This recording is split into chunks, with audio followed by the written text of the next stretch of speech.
മിനു മുനീർ വലിയ ആരോപണങ്ങളാണ് സിനിമാ മേഖലയിലുള്ള പല ആൾക്കാർക്കുമെതിരെ ഉന്നയിച്ചിരിക്കുന്നത്. അത് ബാലേന്ദ്ര മേനോനെതിരെ ഉന്നയിച്ചു, മുകേഷിനെതിരെ ഉന്നയിച്ചു, മറ്റ് പല നടന്മാർക്കും സംവിധായകന്മാർക്കും നേരെ വരെ പല രീതിയിലുള്ള ചോദ്യമുനകളും ഉയരുന്ന സാഹചര്യമുണ്ടായി. പക്ഷേ ഇപ്പോൾ കൂടുതൽ ആരോപണങ്ങളുമായിട്ടാണ് മിനു മുനീർ രംഗത്തെത്തിയിരിക്കുന്നത്. കഴിഞ്ഞ ദിവസം ബാലേന്ദ്ര മേനോൻ ഇവർക്കെതിരെ ഒരു പരാതി കൊടുക്കുകയൊക്കെ ചെയ്തിരുന്നല്ലോ. ഇപ്പോൾ വന്നിരിക്കുന്ന ആരോപണങ്ങൾ എന്തൊക്കെയാണ്? തീർച്ചയായിട്ടും മീനു മുനീറിനെ സംബന്ധിച്ചിടത്തോളം മീനു മുനീർ ധാരാളം പേർക്കെതിരെ ഇത്തരത്തിൽ പരാതികൾ നൽകുന്ന സാഹചര്യമുണ്ടായി. അതിൽ ഏറ്റവും പ്രധാനപ്പെട്ട ബാലേന്ദ്ര മേനോനെതിരെ കൊടുത്ത പരാതിയാണ്. ബാലേന്ദ്ര മേനോൻ വിളിച്ചു വരുത്തുകയും അവിടെ 3 യുവതികൾ ഉണ്ടായിരുന്നു.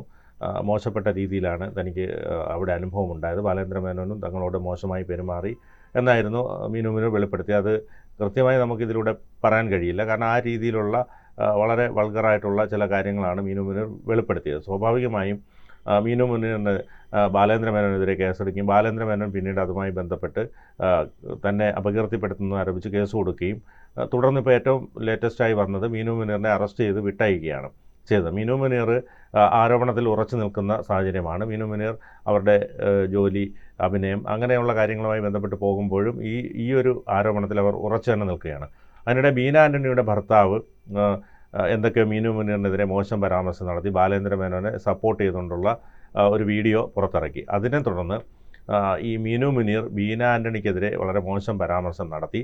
അപ്പോൾ ബീന ആൻ്റണി ഏത് തരക്കാരിയായിരുന്നു നമുക്കറിയാം എന്ന രീതിയിലൊക്കെയുള്ള മോശം പരാമർശം നടത്തിയിരിക്കുന്നു. അതിനെതിരെ ബീന ആൻ്റണിയും നിയമ നടപടിക്ക് പോവുകയാണ്. ബീന ആൻ്റണി പറഞ്ഞു, ഞാൻ വളരെ വർഷങ്ങളായി ഫീൽഡിൽ നിൽക്കുന്ന ആളാണ്, എനിക്ക് മറ്റൊരു വിധത്തിൽ പോകേണ്ട ആവശ്യമില്ല, ഇപ്പോഴും ധാരാളം വർക്കുകൾ കിട്ടുന്നുണ്ടെന്ന രീതിയിലാണ് ബീന ആൻ്റണി പ്രതികരിച്ചത്. ബീന ആൻ്റണിയുടെ ഭർത്താവ് ഇതിനെതിരെ വീണ്ടും വീഡിയോ ഒക്കെ ഇട്ട് മുന്നോട്ട് പോകുന്നു. സ്വാഭാവികമായും ഈ മീനു മുനീറുമായി ബന്ധപ്പെട്ടുള്ള തർക്കങ്ങൾ അല്ലെങ്കിൽ ആരോപണങ്ങൾ, അതിൻ്റെ കേസ്, അതുമായി ബന്ധപ്പെട്ടുള്ള പ്രശ്നങ്ങൾ ഒക്കെ ഈ ഒരു മേഖലയിൽ നിറഞ്ഞു തന്നെ നിൽക്കുകയാണ്. പ്രത്യേകിച്ച് ഇത്തരത്തിലുള്ള വാർത്തകളോട് ഒരു വിഭാഗത്തിന് വലിയ താല്പര്യമാണുള്ളത്. അപ്പോൾ അതിൽ പല വിഷയങ്ങളുണ്ട്. ഈ മീനു മുനീറിനെ സംബന്ധിച്ചിടത്തോളം മുകേഷ് MLA-ക്കെതിരെയും ഒക്കെ ആരോപണം ഉന്നയിച്ചതാണ്. മണിയമ്പിള്ള രാജുവിനെതിരെയും ഒക്കെ മീനു മുനീർ ആരോപണം ഉന്നയിച്ചിട്ടുണ്ട്. അപ്പോൾ ഇതെല്ലാം കൂട്ടി വായിക്കുമ്പോൾ ഹേമ കമ്മിറ്റിയുമായി ബന്ധപ്പെട്ട റിപ്പോർട്ടും ഒക്കെ ഈ പൂഴ്ത്തിയതുമായി ബന്ധപ്പെട്ടൊക്കെ വരുമ്പോൾ ഇതിൽ ഏറെ പ്രാധാന്യം അർഹിക്കുന്നുണ്ട്. കാരണം സിനിമാ മേഖലയിൽ നിലനിൽക്കുന്ന മോശം പ്രവണതകൾക്കെതിരെ രംഗത്ത് വരുന്ന ഓരോരുത്തർക്കും ഉണ്ടാകുന്ന അനുഭവങ്ങൾ, അതല്ല ഇത് ചൂഷണം ചെയ്യപ്പെടുന്ന കാര്യങ്ങളാകാം. ചിലപ്പോൾ ഈ തെറ്റ് ചെയ്യാത്തവരാണെങ്കിലും അവരെ ഇതിലേക്ക് വലിച്ചഴയ്ക്കാൻ ഇത്തരത്തിലുള്ള ആരോപണങ്ങളിലൂടെ കഴിയും. അപ്പോൾ അതിനൊരു കൃത്യമായ ഒരു മാനദണ്ഡം വയ്ക്കേണ്ടതുണ്ട്. കൃത്യമായി ഇക്കാര്യത്തിൽ ഒരു നടപടികൾ ഉണ്ടാകേണ്ടതുണ്ട്. കാരണം ആർക്കെതിരെയും ആരോപണങ്ങൾ ഉന്നയിക്കാൻ കഴിയുന്ന ഒരു സാഹചര്യത്തിലൂടെയാണ് കടന്നു പോകുന്നത്. അപ്പോൾ അത് ശരിയായ രീതിയിൽ ഇപ്പോൾ ഈ ബാലേന്ദ്ര മേനോനെതിരെ ഈ ആരോപണം ഉന്നയിച്ചു, അത് ശരിയാണെങ്കിൽ അല്ലെങ്കിൽ ബാലേന്ദ്ര മേനോനെതിരെ നടപടി ഉണ്ടാകും. അത് തെറ്റാണെങ്കിലും ആദ്യഘട്ടത്തിൽ കേരളീയ പൊതുസമൂഹം വിലയിരുത്തുന്നത് ബാലേന്ദ്ര മേനോൻ ഇത്തരക്കാരനാണോ അല്ലെങ്കിൽ ആയിരിക്കുമോ സംശയമാണ്. അപ്പോൾ അത് ഒരാളെ സംബന്ധിച്ചിടത്തോളം അപകീർത്തിപ്പെടുത്തുന്നതിന് തുല്യമാണ്. കാരണം അദ്ദേഹം ഇത്തരത്തിലൊരു പ്രവൃത്തി ചെയ്തിട്ടില്ലെങ്കിൽ അദ്ദേഹം സമൂഹ മധ്യത്തിൽ ആദ്യഘട്ടത്തിൽ നാണം കെടുന്നൊരു സാഹചര്യമാണ്. പിന്നീട് കോടതിയിൽ വന്ന് കേസ് തെളിയിച്ച് നിരപരാധിയാണെന്ന് തെളിയുമ്പോഴേക്കും ഒരു വിഭാഗം ഇത് ഏറ്റുപാടിയിരിക്കും. അതുമാത്രമല്ല, ഈ കുറ്റവിമുക്തനാകുമ്പോൾ പലപ്പോഴും അതൊന്നും വലിയ വാർത്തയാകാറുമില്ല. ഇപ്പോൾ കൃഷ്ണകുമാറിൻ്റെയൊക്കെ വീട്ടിലെ കൃഷ്ണകുമാറിൻ്റെ മകളുടെ സ്റ്റാഫുകളുടെ വിഷയം, കൃഷ്ണകുമാറിൻ്റെ ഭാഗത്താണ് ന്യായമെന്ന് കണ്ടപ്പോൾ പിന്നെ ആരും അതിനെക്കുറിച്ച് വാർത്തയൊന്നും എടുത്തില്ല.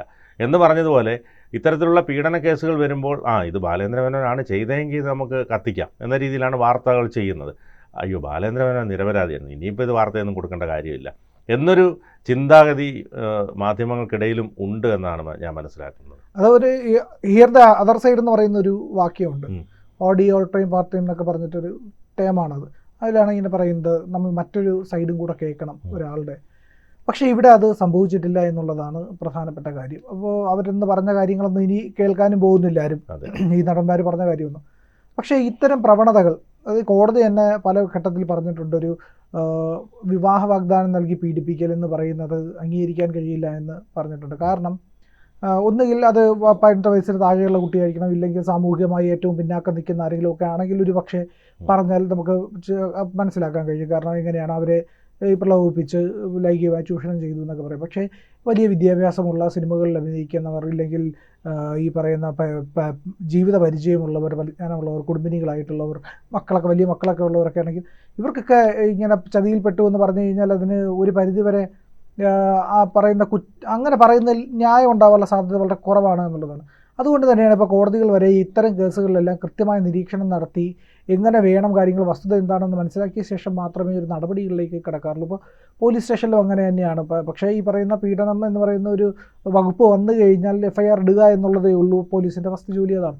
പക്ഷേ ഇവിടെ മാധ്യമങ്ങൾ പുലർത്തേണ്ട ഒരു മര്യാദയുണ്ടല്ലോ, അതായത് ഇത്തരം കാര്യങ്ങൾ അല്ലായും തെളിഞ്ഞു കഴിഞ്ഞാൽ അത് വാർത്തയാക്കി കൊടുക്കേണ്ടതുണ്ട്. ഇപ്പോൾ നമുക്കറിയില്ല, ഈ പറയുന്ന കോടതിയിൽ ഈ അന്വേഷണ റിപ്പോർട്ട് സമർപ്പിച്ചപ്പോൾ മതിയായ തെളിവുകളില്ല, ഈ പറയുന്ന ഹോട്ടലിൽ പോയതിന് ഈ പറയുന്ന സ്ത്രീ അവിടെ വന്നതിനായിട്ട് തെളിവുകളില്ല, ഇങ്ങനെ കുറേ കാര്യങ്ങളൊക്കെ പറയുന്നുണ്ട്. അപ്പോൾ അതുകൊണ്ട് തന്നെ ഈ പറയുന്ന കേസ് നിൽക്കില്ല എന്നുള്ളതും വരുന്നുണ്ട്. അപ്പോൾ മറ്റ് കേസുകളുടെ അവസ്ഥ എങ്ങനെയാണ് എന്നുള്ള കാര്യം കൂടി പരിശോധിക്കേണ്ടതുണ്ട്. എന്തായാലും ഇപ്പോൾ കൂടുതൽ ആരോപണങ്ങൾ വരുന്നു, പലർക്കുമെതിരെ ഉന്നയിക്കുന്നു. ഈ പറയുന്ന സോഷ്യൽ മീഡിയയിലെല്ലാം തന്നെ ഇത് ചർച്ചയാവുന്നവരുടെ ഇൻ്റർവ്യൂകൾ വളരെയധികം ശ്രദ്ധിക്കപ്പെടുന്നു.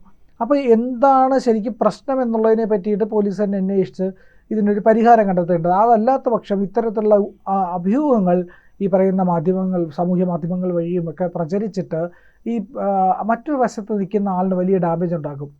നമ്മളൊരു ചൊല്ല് പറയാറുണ്ട്, എന്താണ്, സത്യം ചെരുപ്പിടുമ്പോഴേക്കും ലോകം സഞ്ചരിച്ച് തിരിച്ചെത്തും. അത് ആ ഒരു കാര്യം പറയുന്നത് പോലെയാണ്. അപ്പോൾ പോസിറ്റീവായിട്ടുള്ള സാധനങ്ങളെക്കാൾ ജനത്തിന് ഇഷ്ടം എപ്പോഴും ഈ പറയുന്ന ഇതാണല്ലോ, ഈ ഇത്തരം വാർത്തകളാണ്. അപ്പോൾ മാധ്യമങ്ങളും അത് തന്നെയാണ് ലക്ഷ്യം വയ്ക്കാറ് സാധാരണഗതിയിൽ. ഈ പറയുന്ന ഒരു ചൊല്ലുണ്ട്, ക്ഷീരമുള്ള ഒരു അകിടിൻ ചുവട്ടിലും ചോര തന്നെ കൊതുകിൻ്റെ കൗതുകം എന്ന് പറയുന്നത് പോലെ ചോരയ്ക്കാണ് എല്ലായിടത്തും പ്രാധാന്യം. അല്ലാതെ ഈ പാല് ഒരാൾക്ക് നല്ലത് ഒരു കുട്ടിക്ക് പാല് വാങ്ങിച്ചു കൊടുത്തു പാവം കുട്ടി എന്ന് പറഞ്ഞൊരു വാർത്ത നമ്മളെവിടെയും കണ്ടിട്ടില്ല. അതൊക്കെ പ്രസക്തി വളരെ കുറവാണ്. പക്ഷേ അവിടെ ഒരു ചോരയുടെ ഒരു ഇതുണ്ടെങ്കിലാണ് അവിടെ ഈ പറയുന്ന പ്രസക്തി വരുന്നത്, കൂടുതൽ ഇത് വായിക്കപ്പെടുന്നത്. ഇപ്പോൾ മാധ്യമങ്ങളെ അതിൽ കണ്ണടച്ച് കുറ്റപ്പെടുത്താൻ കഴിയില്ല. കാരണം ജനങ്ങൾ എന്താവശ്യപ്പെടുന്നു അതാണ് മാധ്യമങ്ങൾ സപ്ലൈ ചെയ്യുന്നത്. ഒരു കാറ്ററിംഗ് സർവീസ് പോലെയാണ് മാധ്യമങ്ങളെല്ലാം തന്നെ. അതായത് എന്താണോ ആവശ്യപ്പെടുന്നത് അതാണ്, ആ വിഭവങ്ങളാണ് വിളമ്പി കൊടുക്കേണ്ടത് എന്നുള്ളൊരു അവസ്ഥയിലേക്ക് ഇന്നത്തെ ഈ പറയുന്ന ഒരുപാട് മാധ്യമങ്ങൾ അങ്ങനെയൊക്കെ വരുമ്പോൾ സംഭവിച്ചുകൊണ്ടിരിക്കുന്നതാണ്. എങ്കിലും വിവേകപൂർണ്ണമായിട്ട് പലപ്പോഴും വാർത്തകളെ സമീപിക്കുക എന്നുള്ളതും പ്രധാനപ്പെട്ട കാര്യമാണ്. ഇവിടെ ഈ പറയുന്ന ബാലേന്ദ്ര മോഹനെതിരെ ഉന്നയിച്ച ആരോപണം വളരെ ഗുരുതരമാണ്. വളരെ ഗുരുതരമെന്ന് മാത്രമല്ല, അത് വളരെ അശ്ലീലം എന്ന് പറഞ്ഞതാണ് ആ ആരോപണത്തിൽ. അത് നമുക്ക് പരസ്പരം ഒരു മാധ്യമ സംവാദത്തിലോ ചർച്ചയിലോ ഡിസ്കസ് ചെയ്യാൻ കഴിയുന്ന കാര്യമല്ല. കാരണം അത്രയും ഒരു ഇതായിട്ടുള്ള കാര്യമാണ്, അശ്ലീലമായിട്ട്. തീർച്ചയായിട്ടും നമ്മൾ ഇത്തരത്തിലുള്ള ബന്ധങ്ങൾ അല്ലെങ്കിൽ ഇത്തരത്തിലുള്ള സിനിമയിൽ നടക്കുന്ന പിന്നാമ്പുറ കഥകൾ ഒക്കെ പറയാറുണ്ടെങ്കിലും ബാലേന്ദ്ര മേനോനെ കുറിച്ച് മീനു മുനീർ ഉന്നയിച്ച ആരോപണം ശരിക്കും പറഞ്ഞാൽ അതൊരു വല്ലാത്ത അറപ്പുളവാക്കുന്ന വിധത്തിലുള്ള ഒരു ആരോപണം തന്നെയാണ്.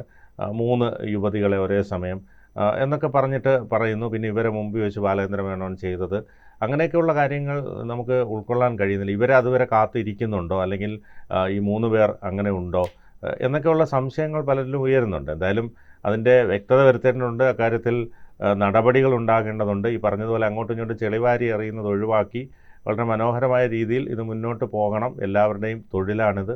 ഒരുപാട് പേർ ഇതുവഴി ജീവിക്കുന്നുണ്ട്. അപ്പോൾ അവർക്ക് ആ തരത്തിൽ മുന്നോട്ട് പോകാൻ കഴിയട്ടെ. കൂടുതൽ വാർത്തകളും വിശേഷങ്ങളും നിങ്ങളിലേക്ക് എത്താൻ ABC മലയാളം സബ്സ്ക്രൈബ് ചെയ്യുക, ബെൽ ബട്ടണും അമർത്തുക.